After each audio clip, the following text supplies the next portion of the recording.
So, Formula One motor racing, what's that got to do with innovation? What's it got to do with sustainability? And what's it got to do with the environment? Well, I'm going to give you the answer to that.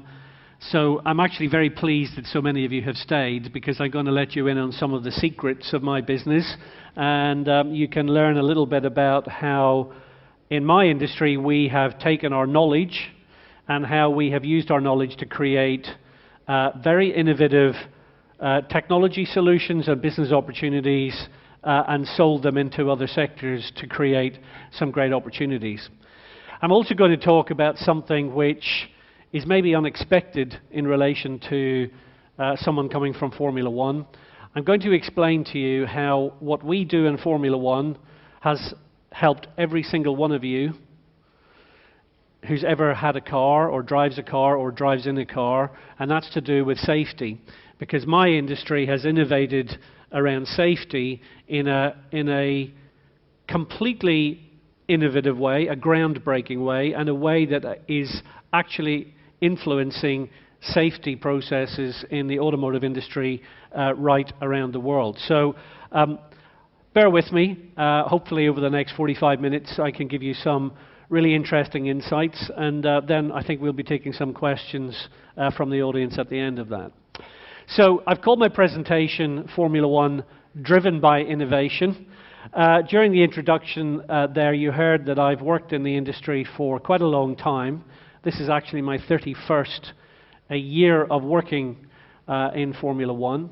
And it's actually great to come to Malaysia to talk about innovation at this conference, because it's quite interesting to consider that Malaysia was an innovation within my industry, because when we came here in 1999, that was a huge change for my business. We have been a primarily European-based sport, and the decision to come and bring our sport to Malaysia in 1999 was a truly innovative decision and quite a groundbreaking decision, and it was something that your government was heavily involved in, because Malaysia was using Formula One very much to promote tourism to this country, to promote business to this country, and to show that Kuala Lumpur could be the capital not just of Malaysia, but of Asian business transactions for companies coming from the West. So even the very fact that Formula One has come to Malaysia, for me, was quite a big innovation within our business. My background, as we heard, has been very much in team leadership. So I worked for 2 Formula One teams on their board of directors, the Jordan Formula One team, then Red Bull Racing, which I think you've probably heard of. Yeah, Red Bull Racing. Anybody here ever drunk Red Bull? Can I have a show of hands? How many people have ever tried Red Bull? Okay, how many people tried Red Bull a second time? That's quite impressive. That's quite impressive. Well, whatever you think of their drink, they build pretty good Formula One cars, I can tell you that much. And as you heard, I'm not British, I'm Irish. Okay, so that's a very important distinction. Okay, it's a very important distinction. You know, I can't afford to make a mistake when I come to Malaysia and say to someone, "Are you from Singapore?" You know, it's very important that we understand the cultural differences. One very important thing I should tell you about being Irish is that normally I'm white, okay? But today I'm red, okay? And the reason for that is when I came to KL, I decided to have a 2-day break and go to Langkawi and sit on a beach. Okay, so as a result of that, I've turned into a lobster. Okay, so that's the reason for the color. Okay, we only have 2 colors in Ireland. We have white, and we have 3rd-degree burns. Okay, so that's a little bit about my background. So F1 driven by innovation. The first thing about Formula One is when people meet me, they ask me about the drivers. Driver like Sebastian Vettel, who has just won the Formula One championship for the 4th time in succession, 4 times world champion. He's a German driver. Before him we had Michael Schumacher. He won the Formula One world championship 7 times. He was also a German driver. So my first big business lesson from Formula One is that I know the German national anthem because I've listened to it every 2 weeks for about 15 years, okay, in my job. But the other thing to bear in mind about a driver in a Formula One team is actually these are employees. A Formula One driver for me is an employee in my business. Okay? He happens to be a very high-profile employee. He happens to be a very well-paid employee. But actually, you know what he is? He's a machine operator. Okay? So he's like a forklift driver, except we give him a Formula One car. And actually, let me let you in the first secret, okay? The drivers are nothing special. It's actually the technology that does all the work, okay? And so that means that to be competitive in Formula One, it really is all about the technology. And it's about the way in which you can innovate new technology solutions to give you the best product in the world. So this is quite an important point, because for those of you who do not follow Formula One, let me just explain that if you are a team competing in the Formula One World Championship, you have to be the designer and the manufacturer of the technology that you race. Okay, so you have to be the originator of the product that you produce. So if you are a Formula One team, you're actually an engineering business. Typically, we employ about 600 to 700 full-time staff in a leading Formula One team. And that's usually a statistic that surprises people, simply because when you turn on television and you see a Formula One race, you know, you see those cars on your TV screen, you think that the people at the racetrack in Sepang represents the team. Well, the people who come to Sepang are only 10% of our employees. 90% of our employees work in a factory in Europe, designing and manufacturing and producing a technology product and bringing that product to market, which happens to be the racetracks of the world. So we are actually engineering businesses. We are technology solutions providers. And really the story I want to tell you today is how my sport has changed from being a sport into being an innovation driver. And for the successful teams in my sport, that's where the action is. It's how we are actually using our sport as a platform to develop innovative technology solutions which can be sold into new geographic markets and new sectors of business around the world. So what does innovation look like in Formula One historically? Okay, so I thought I'd give you like a 2-minute insight into what innovation meant in my business from a historic point of view, okay? When we started Formula One in the 1950s, this is what a Formula One car looked like, okay? Now, it's not very sophisticated, because basically what we did was we took a horse and cart, okay, and we replaced the horse with an engine and put it in the front of the driver, okay? So basically you had 4 wheels, you had the horsepower under the front bonnet, and you had the guy sitting behind driving the car. And that's really what a Grand Prix car looked like in the early 1950s. And that worked quite well for a few years, and all the really famous companies like Mercedes-Benz and Ferrari, they produced cars like this. And then a guy, an English guy, in a garage, just like Rashid said, you should go and set up your business in a garage, okay? So a little guy in England called John Cooper, he set up a little engineering business in a garage, and he decided to do something completely weird and innovative. And that was to take the horses, to take the horsepower, and put it behind the driver. And he developed the first Formula One car that had the engine actually behind the driver. And this seemed like a very strange idea, but it was brilliant from an engineering point of view because we had great weight distribution and we had terrific performance. It gave the car much more neutral, fast handling characteristics. It made the cars much faster. So that's John Cooper's car, and it became a World Championship winning car in 1958. So this little company in England, this little company run by an English engineer, was beating people like Ferrari and Mercedes-Benz because of one big innovative idea, which was to move the engine and put it behind the driver. And of course, to this day, right now to 2013, if you win the lottery and you have the money to go to buy a Ferrari or a Lamborghini or something like that, the engine will be behind you because that is the weight distribution for optimum performance. So the outcome of this was that we made cars go so quickly, they were so fast, the next problem was that they started to take off. Okay? This is what started happening. So in the 1960s, the cars were going so quickly, they started to become aeroplanes. Okay? Every time there was a bump in the road, they would take off. So what did we do?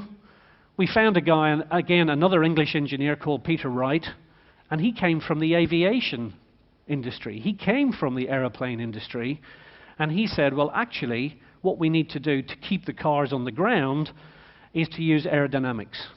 And so we just started putting wings on the car. So by 1967, 1968, we had Formula One cars with wings on them.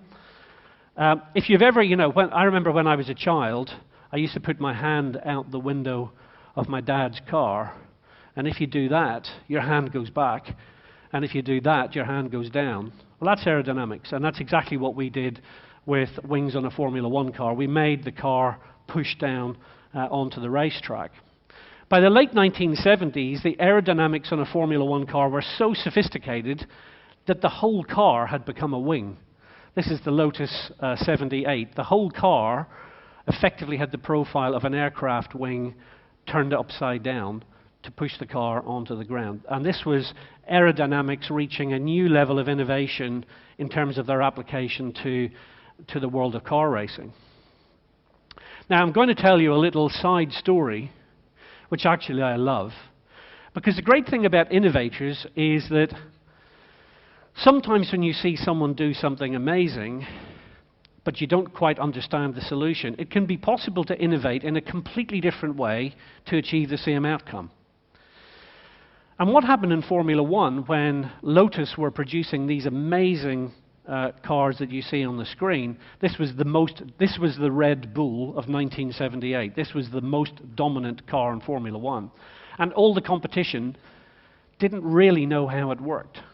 They kind of had some ideas. So one of the competitors thought about the problem, and he thought, actually, I don't know how to develop aerodynamic downforce to keep the car on the racetrack, so maybe an idea is to suck the car onto the ground.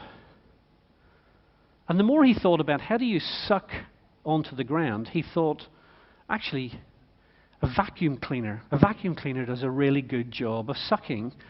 It sucks dirt up off the ground. Maybe I can use vacuum cleaner technology in Formula One. That was a weird idea. So he decided to go and experiment, and in 6 weeks, he developed a Formula One car hybrid with a vacuum cleaner. Okay? That's what this is. This is the Brabham fan car. It's called the fan car of 1978. Okay, so basically the engine, the 800 brake horsepower engine, was turning a fan which sucked the car onto the ground like a vacuum cleaner, and it was so effective that on its first race, this car was on pole position, and it led every lap of the race, and it won by 2 laps. What a fantastic result for that simple piece of innovation. Take a vacuum cleaner concept, apply it to Formula One, and you become number one in the world. One of the reasons they won the race was that this car actually was a vacuum cleaner. It was so effective at sucking everything off the ground, it blew it out the back of the car, which meant that the competition couldn't even stay behind it because you were being covered in everything that was on the racetrack. I actually talked to one of the drivers who tried to stay behind this car, and he was blinded. He said there was no possibility. So this was a nice little example of how, in my industry, we have engineers and technologists who are literally spending all their time trying to think of innovative ways of achieving improvement in performance in relation to Formula One racing. It's very interesting to consider that by 1993, so 20 years ago, here's an interesting statement. 20 years ago, Formula One had developed the most sophisticated Formula One cars we have ever had. The technology we have today is less than the technology we had 20 years ago. Because 20 years ago, we harnessed the power of the IT revolution, and by 1993, we had Formula One cars that were completely computer controlled. The suspension was computer controlled, the engine and the gearbox were computer controlled. Actually, the driver was almost redundant. Anybody could have driven those cars. They were completely computer controlled. And that's where we were in 1993. And from that point onwards, we were regulated to reduce the technology that we put into Formula One cars, because Formula One is supposed to be a sport. So the whole idea is that the driver actually does something, which means you don't need to have as much, you shouldn't have as much computer control that takes away the driver's input. So by 1993, we had reached the peak of technological development in terms of how we use computing power within Formula One cars. And I would really say to you, therefore, the rest of my presentation is about what we have been doing in the last 20 years. Because although we have made we've continued to make very impressive Formula One cars, increasingly the innovations that we have developed in my industry have been used for external applications, because we can't actually do it inside Formula One due to regulation. So I'm going to talk about a couple of key areas. The first I'm going to talk about is something that any of you saw Sugata Mitra's presentation yesterday? Yeah? Wasn't it amazing? Absolutely amazing presentation about the power of learning, how people can learn, how we can use technology to advance our learning, the ways in which you can connect points of knowledge around the world. And certainly in the case of Formula One, we have seen that happen.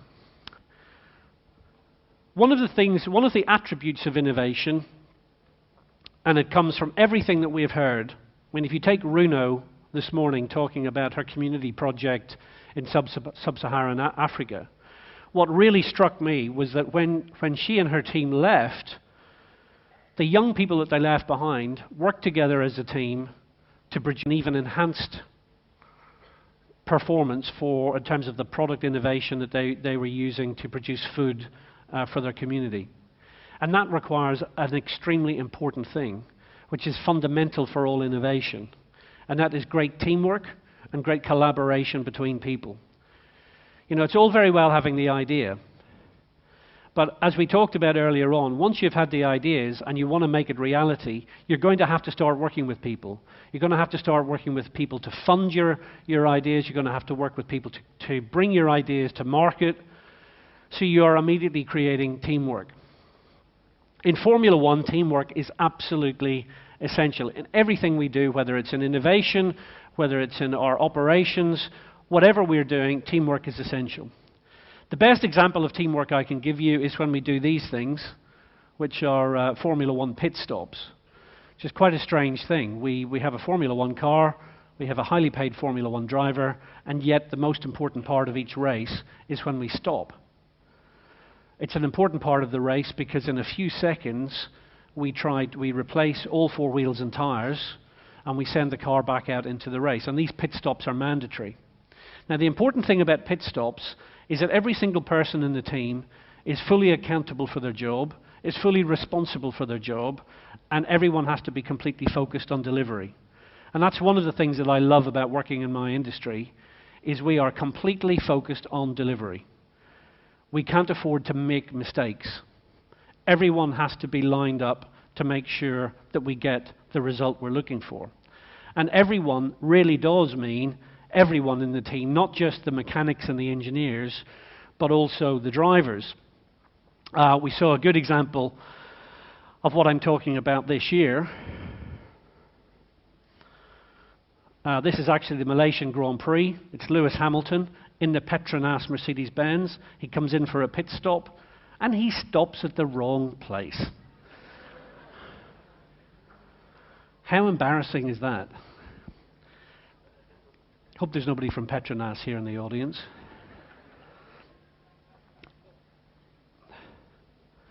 We can just show that video again.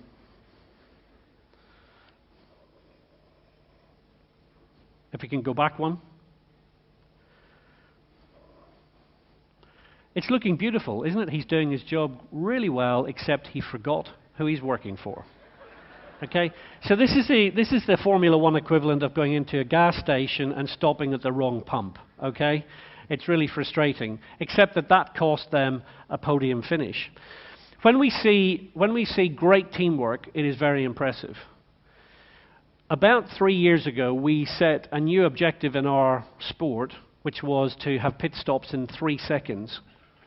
Okay, 3 seconds. And that's 3 seconds to change all 4 wheels and tires, and 3 seconds to also adjust the aerodynamics of the car. And if you think about that as a challenge, it's formidable. I mean, when was the last time you had 4 new tires put on your car? Okay? Did they do it in 3 seconds? Did they answer the telephone in 3 seconds? Okay? So we have to change 4 wheels and tires in 3 seconds and adjust the aerodynamics. And in the case of the Ferrari Formula One team, when they sat down with their team of people and said to them, guys, we want you to do a 3-second pit stop because we need this for optimum performance, the team thought they were crazy. You know, the 20 mechanics who have to do the job said to their bosses, you are mad. There is no way we can do a pit stop in 3 seconds. In fact, the guy in the team who stands in the pit lane waiting for the car, you know, he operates the front jack. He told his boss, he said, I'm not doing a 3-second pit stop because it's too dangerous. He said, I have to stand in the pit lane waiting for the Formula One driver doing 300 kilometers per hour to stop there. Okay? Now, if he stops 2 meters early, it's inconvenient. Okay? But if he stops 2 meters too late, I end up in hospital. So I'm not really keen on super fast pit stops. And when they talked to him more about his job, he explained to them that, you know, he has a lot of things to do in 3 seconds. He has to stop the car, he has to jack it up, he has to wait for the team to do the pit stop, and then he has to jack the car back down again, at which point he's standing directly in front of Fernando Alonso, who wants to go in that direction back into the race. And it takes him physically 1 or 2 seconds to step out of the way. The great thing about this dialogue is that the Ferrari management listened to what their employee was telling them. And they went back to their design team and they said to their design team, we've got a problem. Our employees cannot do what we're asking them to do. We need to come up with some innovative solutions. So this is a slow motion of the pit stop that they did in Korea 2 years ago. And you'll notice that the innovation they came up with was to create a front jack that actually swivels out of position. You see our friend here? He's actually safely out of harm's way when the car goes back into the race. Now that's a very low-tech solution to the problem that he had. But there's no denying that it was an innovation, because no one else in Formula One had ever thought of doing that. And that gave Ferrari a competitive advantage, because it meant that they achieved their goal of doing a 3-second pit stop. 1, 2, 3, go. And let's remember, that's 4 wheels and tires and the aerodynamics of the car adjusted in those 3 seconds. So what I've just told you is a story from inside Formula One of how we go from one level of performance to another level of performance by talking to our people and finding out what the problems are and then innovating some solutions. The really interesting thing is that when you innovate and you create competitive advantage, inevitably the competition is watching you. And the great thing about a competitive environment is that everyone keeps pushing each other on to new levels of improvement and performance, which is why I suspect Holger Kohl was saying to us this morning that he is optimistic that humanity can find the solutions that we need to from a sustainability and an environmental point of view, because we are actually brilliant. We are actually brilliant at coming up with solutions when we pay attention to them. Everybody in Formula One thought that those 3-second pit stops was the optimum performance you could possibly achieve, except for one team, which was our friends at Red Bull Racing with the disgusting energy drink, yeah? Because they are an innovative company. In fact, Red Bull is a company born of innovation. There was no such thing as the energy drink market in the 1980s. There was no such thing. There was a soft drink marketplace. There was Coca-Cola, there was Pepsi, there was Sprite. There was no such thing as the energy drink market. Red Bull created the energy drink market. And they use innovative marketing for promoting their product. Did any of you see Felix Baumgartner jump out of his balloon 38 kilometers above the planet a year ago? Any of you see that? It was amazing, wasn't it? Fantastic publicity, highly innovative marketing for Red Bull. Literally, Red Bull gives you wings, yeah, above the planet Earth. Amazing, amazingly innovative marketing. But they're also innovative within Formula One, and that's why, in fact, they are the most competitive team in Formula One, because they are free thinkers. They come up with innovative solutions to get a competitive advantage over their competition. So when Red Bull saw the Ferrari pit stop of 3 seconds, they sat down with their people and said, guys, how do we beat that? And initially their team said to them, you mean you want us to beat a 3-second pit stop? You want us to change 4 wheels and tires in less than 3 seconds? And the management said, yeah, that's what we do want to do. So they looked at the processes, they looked at the technology, they looked at the people and their training, and they innovated some very cool solutions. One of the easiest mistakes to make during a pit stop in Formula One is, you know, the wheel nut? You like the wheel nut that locks the wheel on? It's very easy to drop that. And it makes you very unpopular with the team if you drop the wheel nut and you're rolling across the pit lane in Sepang, yeah, in front of 200 million television viewers and your mum and dad at home watching on TV, okay, and then all your team colleagues looking at you like, who's the idiot who just dropped the wheel nut, yeah? So Red Bull came up with a nice solution on that. They developed a wheel that has the wheel nut integrated inside it. You can't actually drop the wheel nut anymore. And in fact, it means that as soon as you put the wheel on the car, the wheel nut goes straight on. And it's brilliant because it was in Malaysia this year, 2013, that Red Bull turned up with their new technology, their new process, and their new ambition to beat the Ferrari 3-second pit stop. And on lap 9 in Sepang, with Mark Webber leading the race, they did this. And that's the first ever 2-second pit stop. That's 2.05 seconds. I'm going to show you that again in case you blinked, okay? So he comes in. This is not speeded up. You stop. 1, 2, go. Wow. Now, that's great teamwork. That is great teamwork, and that is great performance. But actually, when you analyze how they achieved it, there's innovation within that in terms of the technology, in terms of talking about how do we come up with this solution. It's brilliant. So, the next time you watch Formula One on TV, the next time you see one of these Formula One cars, I want you to forget about the fact that the racing is boring, okay? And I want you to concentrate on the fact that the technology and the innovation is amazing, okay? And actually, it affects all of us. And I'm going to explain to you why that's the case. So, if you take a Formula One car today, it is fully instrumented, okay? So it's on a wireless network. The car has about 180 sensors on board, and those sensors are monitoring the performance of every system, including the driver, okay?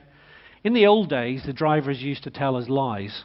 all the time. The drivers used to tell us they were perfect and that the car was rubbish. Okay? We now realize it's the opposite way around, because we have data systems which tell us the truth.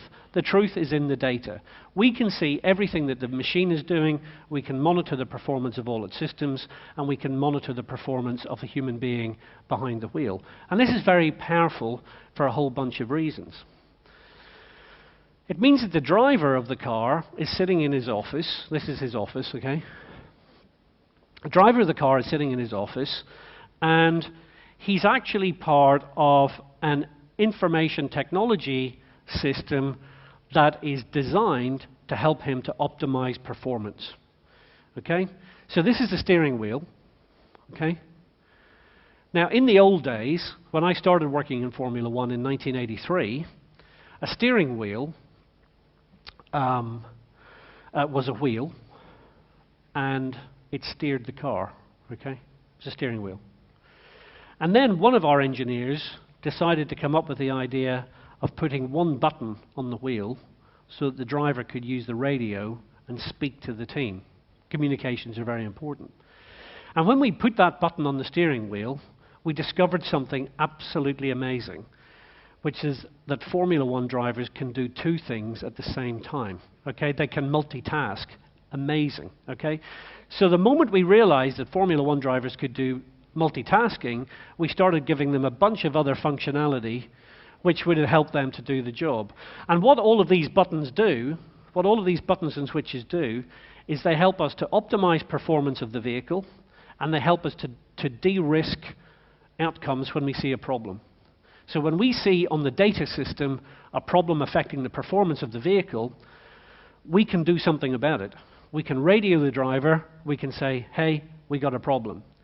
There's a system failure, or there's a malfunction, or there's a deteriorating system, and we can help you to fix that, which will help you to finish the race. Now, reliability is very important in Formula One, because to finish first you have to finish. Okay? So managing reliability and de-risking outcomes is extremely important, and a lot of our innovation is driven towards creating extremely robust systems that are also high performing. So for example, on this steering wheel, you can see these two little green buttons up here. One says +10, this one says +1. Okay, so the driver, okay, he's doing 300 kilometers per hour. He's in Sepang.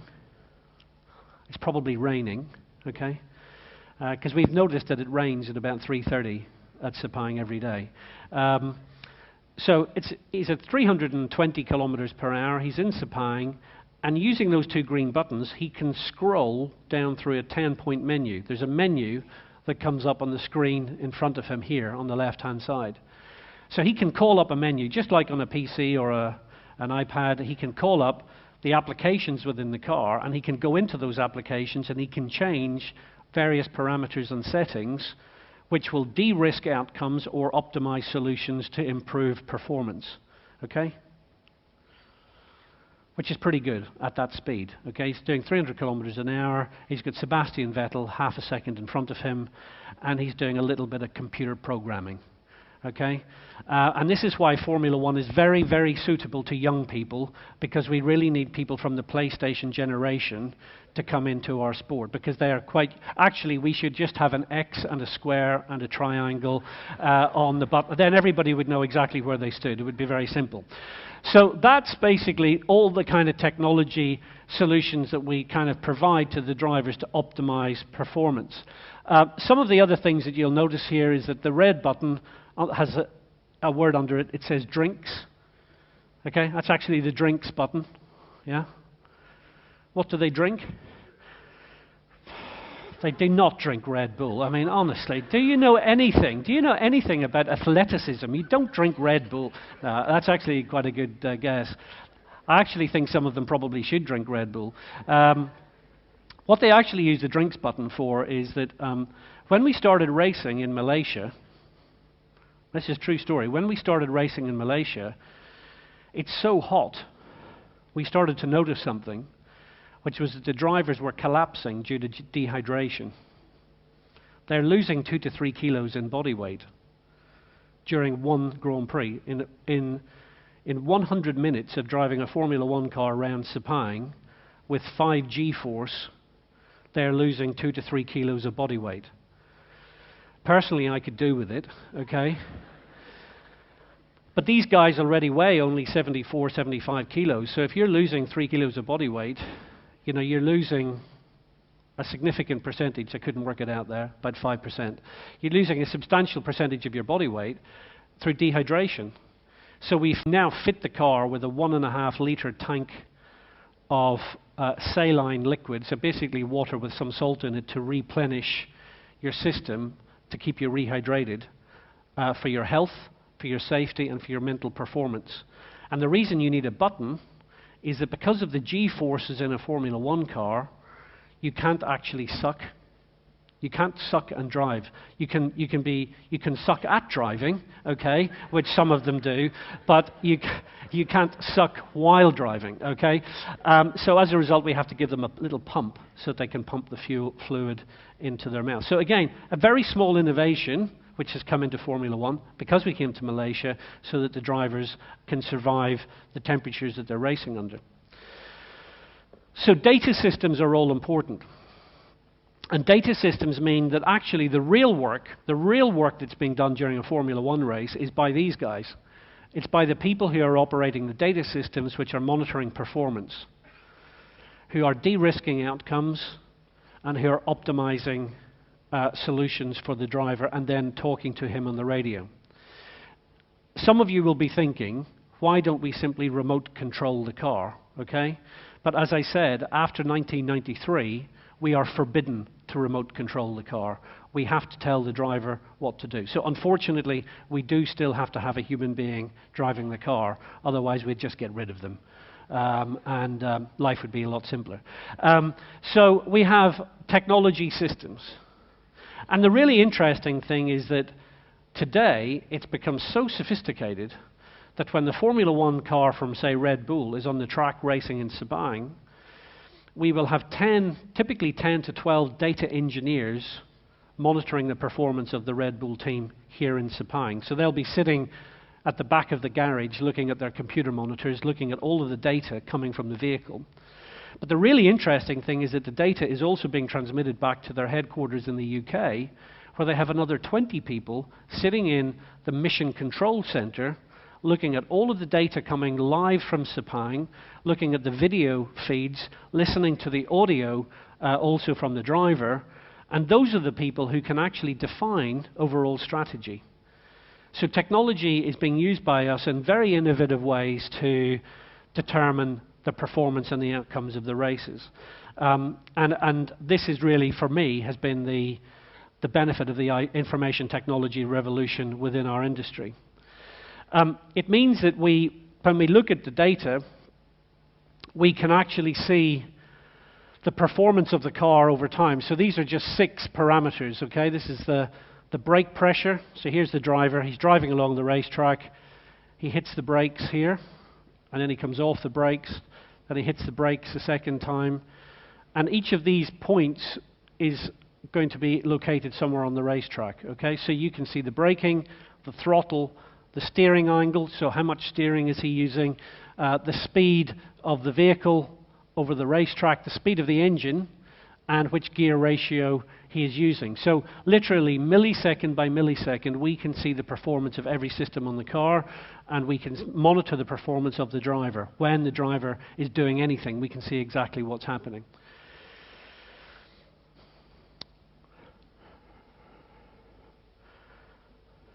Sugata Mitra talked yesterday about education in the cloud. The power of the information technology revolution. The fact that knowledge can be now used in ways that was previously, and shared in ways that was previously unimaginable. One of the things that we used to do in Formula One is we used to spend a huge amount of money testing our products in the real world. Now it costs, okay, listen to this, it costs $2,500 per kilometer to drive a Formula One car. So to test a car for 300 kilometers, is $750,000 of cost. So it's highly expensive. It's also quite dangerous, because if you're trying different technology solutions, different setups, different performance solutions, you're asking the driver to take a risk.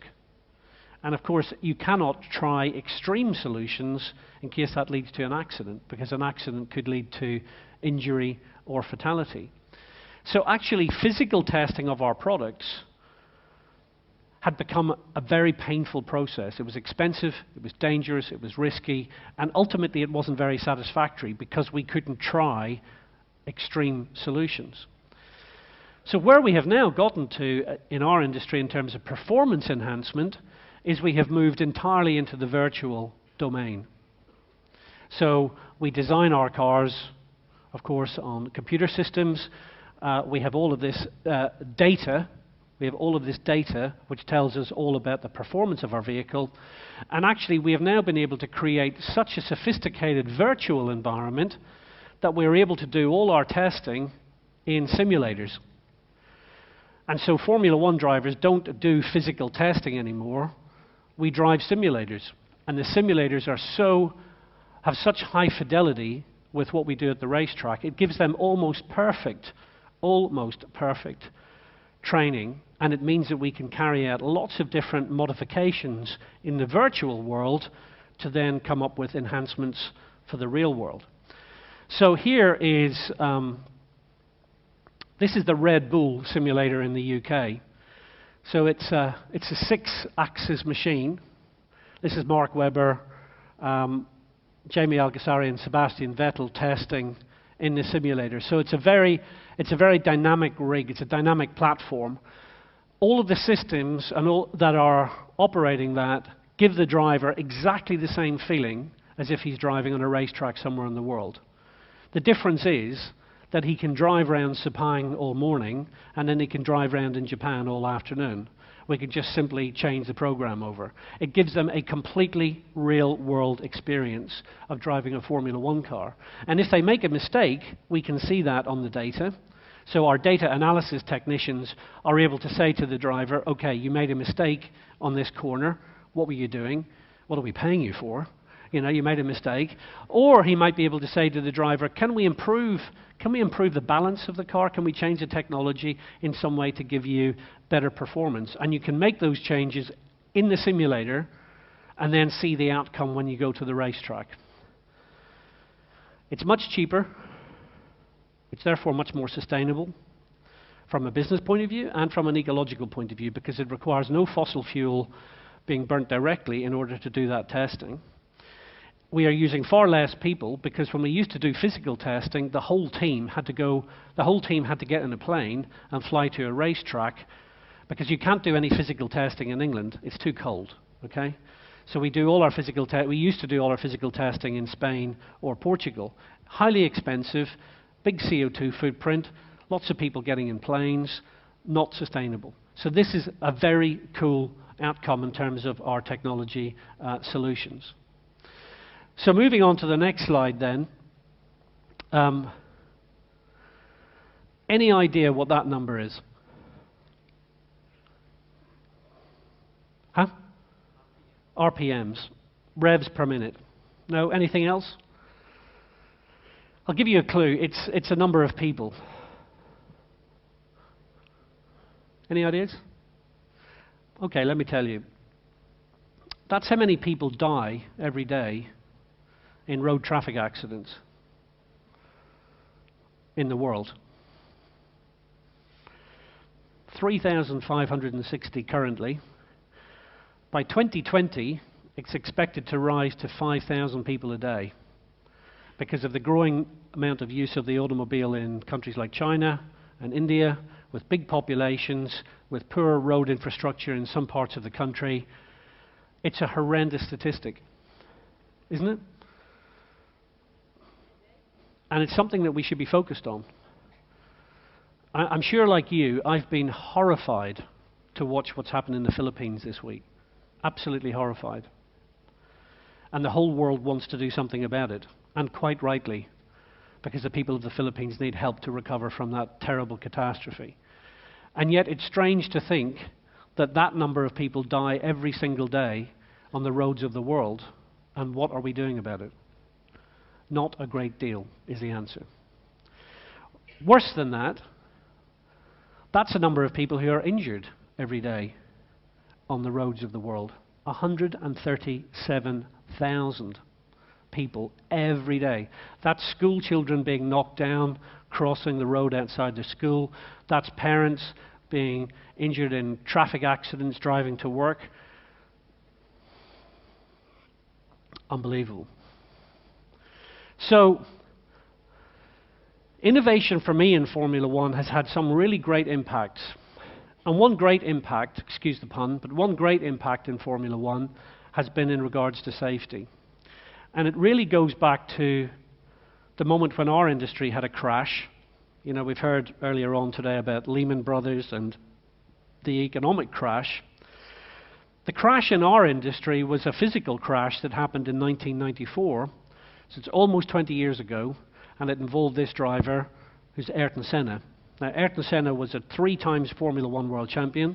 I was very lucky to work with him for 2 years in 1988 and 1989, and he was clearly the top driver in Formula One. Quite a special person, as well as an amazing talent. At the San Marino Grand Prix in Italy in May 1994, 2 drivers were killed. On the Saturday, a good friend of mine from Austria called Roland Ratzenberger was killed during qualifying. And on the Sunday morning, Ayrton Senna was very upset because he knew Roland very well. He was very upset that Roland had been killed. But Ayrton decided he would race, even though he was feeling quite emotional. And he was leading the race, and he crashed, and he too was killed.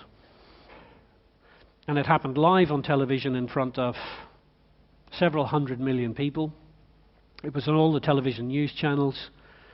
Here was a road fatality that the whole world was shocked about. Unfortunately, there are 3,500 ordinary people killed every day that the world doesn't really care about. But on that day, the whole world paid attention. And it changed my industry, because that accident drove the innovation that then turned our sport into being a safe sport. And it drove a safety technology which has not only changed Formula One to the point where I can stand in front of you today and say we have not had one more fatality in 20 years. And you might say, well, maybe that was just a bad luck weekend. It wasn't a bad luck weekend. You know how many drivers we killed up to that weekend? 47. We had killed 47 Formula One drivers between 1950 and 1994. If you raced in Formula One, there was a 1 in 20 chance that you would end your career because you ended your life. So we decided to change that. Ayrton Senna's accident led to a change whereby we decided to use our technology to improve safety. And the first thing that we did was we looked at those data systems, remember that I've just been talking about, we looked at the data, we thought, well, let's look at the information to see what we can learn about that accident. And we looked at the data, and we looked at the video, and we looked at all the information we could get, and when we played it, we realized, wow, we have so much information. We even have a camera inside Ayrton Senna's car at the moment of his accident. We literally are with him at the moment when he gets killed driving the car. I won't show you the actual moment of impact. And when we add that together with all the other information, so we've got the data coming from his car. This is the image from Michael Schumacher's car behind. This is the television image that was broadcast around the world. We actually realized we have a whole bunch of information about why this guy was killed. So why don't we use that information to do some good? Let's work backwards and see how can we innovate to stop this ever happening again. Over the years that followed, we began to innovate in engineering terms within Formula One to design cars that would survive to design cars that would ensure that the occupant survives a crash. The thing about Formula One is accidents are not, they cannot be avoided. We have 22 young, crazy guys driving at 300 kilometers per hour. They're going to crash. Okay, they're going to crash. It's a matter of when are they going to crash, not if they're going to crash. So therefore, an accident is an inevitable outcome of what we do. So let's develop the technology to make sure that when we have a crash, the car is destroyed, but the human being survives. And by 10 years later, we had Formula One cars which look completely the same. It looks the same. It looks the same kind of product. It's totally different. I don't have the time to tell you all the changes we made, but we changed the materials, we changed the physical designs, we also changed the infrastructure of the racetracks so that when you hit something that's going to give you a chance of surviving. And this driver, Robert Kubica from Poland, suffered an accident in this car 1 lap after this photograph was taken. I'm going to show you that accident. It's in slow motion. And it's the worst kind of accident you can possibly have in a Formula One car because it's a triple impact. It's 3 impacts. So you have your first impact, it damages the car. The car is now damaged and it has a second impact, so it's even more damaged. And then it has a third impact. So it's the worst kind of incident from that point of view. So here he is, he hits the back of a Toyota at 300 kilometers per hour. He goes off the track and he hits a wall at 270 kilometers per hour. And he then hits a second wall at 240 kilometers per hour. This is not a car crash, this is an aircraft crash. This is like the worst kind of accident you could possibly have. He survived that accident. He walked away from it. Actually, he didn't. He had a cup of tea. And then he walked away from it. And he came back and he won the Canadian Grand Prix. He would have been killed if that accident had happened 10 years before. And you know the great thing about this innovation? The great thing about Formula One learning how not to kill people in a car crash means that the European Union and subsequently the United Nations came to Formula One and said, how do you do that? How do you stop people? I mean, you guys are crashing at 300 kilometers an hour and you survive. We have 3,500 people a day being killed crashing at 50 kilometers an hour. Think about it. So we developed the new car approval program. Formula One developed the new car approval program. We took the innovations from Formula One safety and we applied it first with the European Union, then with the United Nations, and in the future, every car in the world, every car. You're going to lose because you start to copy whatever that the West is doing. They do hip-hop, you're going to do hip-hop, you know. So there's nothing from your culture that you can present to the world. Okay. Thank you. Okay. You know, for example, that was a good point. Let's say I've seen some mixture culture of the fashion here.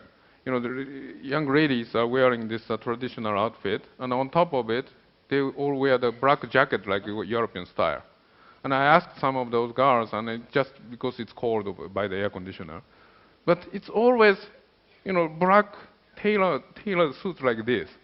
And it was so similar to the 100 years ago Japan. You know, kimono lady wearing the, you know, leather, you know, shoe.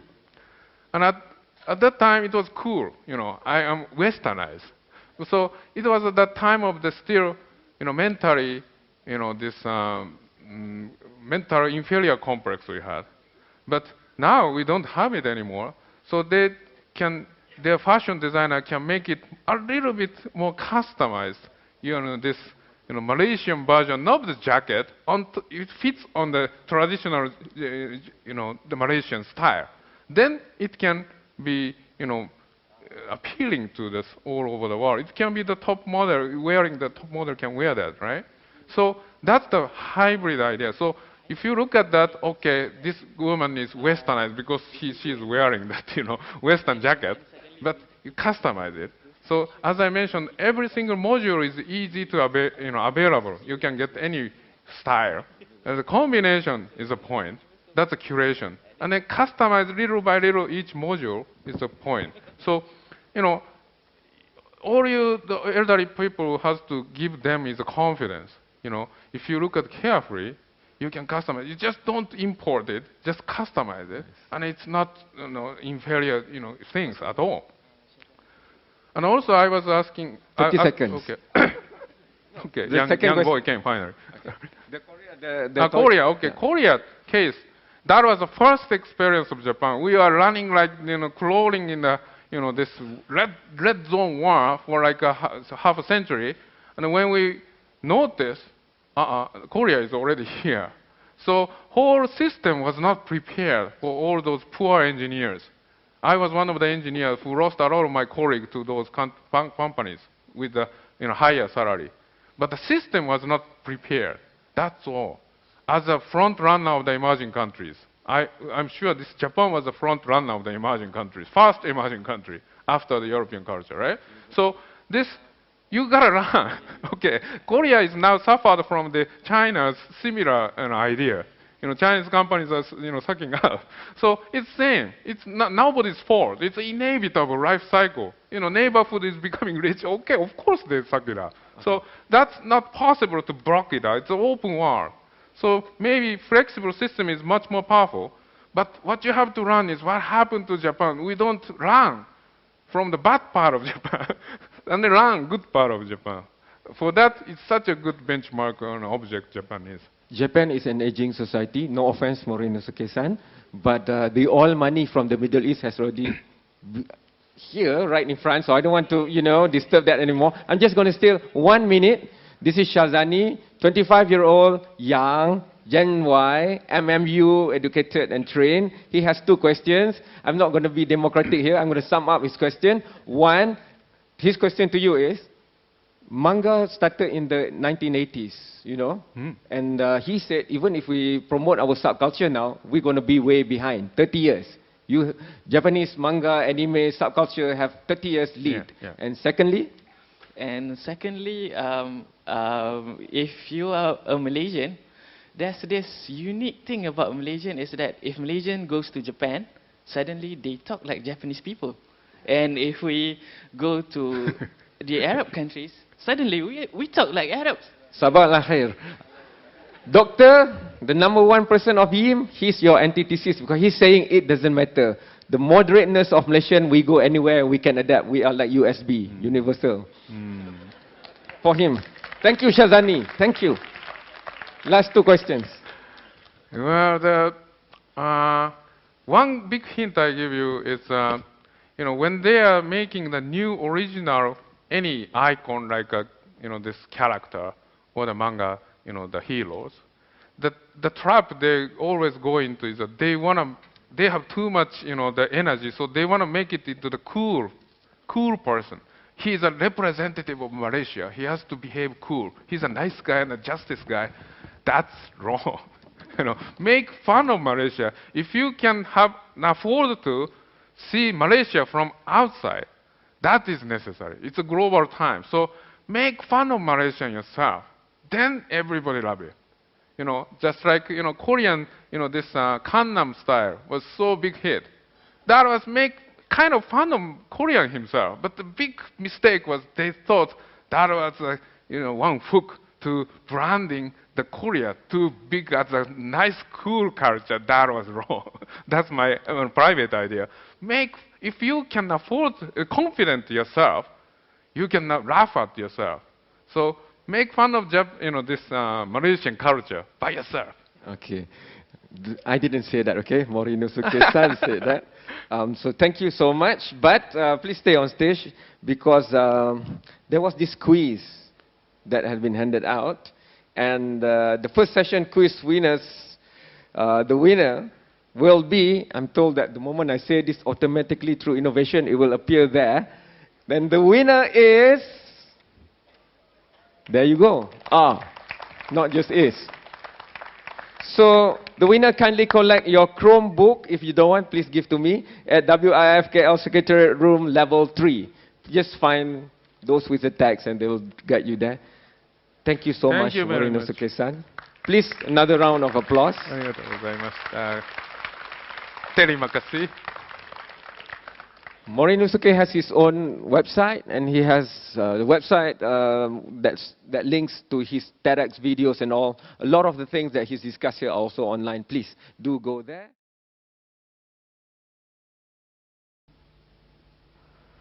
You got my point? Sorry, I didn't really understand the question. Okay. What does the driver need to... The innovation, what you did in Formula One, to prevent the cause of death of the driver. Yeah. Right? Yeah. I missed... you missed what that innovation is? Yeah. In terms of preventing the fatalities? Right. Okay, so it's a whole bunch of things. So it's not just one technology. It's... so the things that we concentrated on were... In an accident, you want the car to absorb the impact. You don't want the human being to absorb the impact, okay? So therefore, we design the vehicle in such a way that in an accident, there are a number of structures, a number of physical structures, which gradually deform when they hit a wall or they hit another car. So we are creating what are known as crash structures. So we create crash structures at the front of the vehicle, the side of the vehicle, the rear of the vehicle, and above the driver's head, so that in an accident, those structures gradually destroy themselves in a controlled manner. You do not want the whole structure you don't want the structure to be so rigid that the human being absorbs the energy. So if I give you an example, if you take an egg and you put an egg in a tin and you drop the tin out the window of your home, the tin will survive the fall, but the egg will be broken inside the tin. That's the problem with a Formula One driver having an accident. If you make a car that is so rigid that it survives the accident, the person inside the vehicle will suffer horrendous injuries because your body cannot decelerate that fast. Okay, the brain moves inside the skull. You suffer brain injuries, you suffer internal injuries. So actually what you want is you want the car to gradually destruct, and that means that the human being gets a chance to decelerate in a controlled fashion. So crash structures are a key technology. And it's really interesting that we don't use airbags. Okay? People often ask me that question, why do you not use airbags in Formula One? The problem is that when you crash at 300 kilometers an hour, it's too fast for the airbag. Okay, to create an airbag that opens fast enough at 300 kilometers an hour, it would have to have an explosive charge that would probably blow your head off. So actually the airbag would kill you. So we don't have airbags. There's a really interesting thing, because our accidents are too high speed. So instead what we do is the driver has a helmet. He also has a head and neck restraint to decelerate his head and neck in an accident. And also the steering wheel, even though it looks very solid, the steering wheel actually destructs on impact. So if the driver's head hits the steering wheel collapses away from the driver so that you don't actually suffer any injuries. So those are just two examples of the kinds of technologies that we have used to mitigate the energy, dissipate the energy in an impact, and make sure that the human being inside the car can survive. Very happy to talk to any of the rest of you. Thank you very much. Thank you so much, Mark. Thank you so much.